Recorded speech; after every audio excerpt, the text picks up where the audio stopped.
ஜவ்வரிசி கிச்சடி பார்க்க போகிறோம். அதுக்கு ஒரு கப் அளவு ஜவ்வரிசி ஓவர் நைட் ஊற வச்சு ஃபில்டர் பண்ணி வச்சுருக்கேன். தாளிப்புக்கு சீரகம், வேர்க்கடலை ஒரு 2 டீஸ்பூன் எடுத்து வறுத்து பொடி செஞ்சு எடுத்துக்கலாம். கருவேப்பிலை, வெங்காயம், ஒரு உருளைக்கிழங்கு வேக வச்சு தோல் உரிச்சு கட் பண்ணி வச்சுருக்கேன். கொத்தமல்லி, பச்சை மிளகாய், இஞ்சி 3 சேர்த்து மிக்சியில் பேஸ்ட்டாக அரைச்சி எடுத்துக்கலாம். சால்ட். கடாயில் எண்ணெய் ஹீட் ஆனதும் சீரகம் போட்டுக்கலாம்.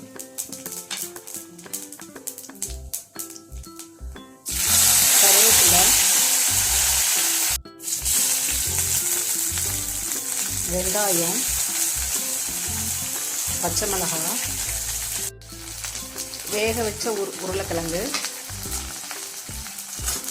பச்சை மிளகாய், இஞ்சி, கொத்தமல்லி அரைச்சி வச்சிருக்க பேஸ்ட்டு, ஊற வச்சிருக்க ஜவ்வரிசி,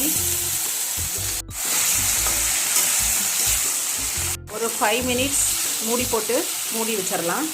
தேவையான அளவு சால்ட் ஆட் பண்ணிட்டு வறுத்து அரைச்சி வச்சிருக்க வேர்க்கடலை பொடி மிக்ஸ் பண்ணி எடுத்தா கிச்சடி ரெடி ஆயிரும்.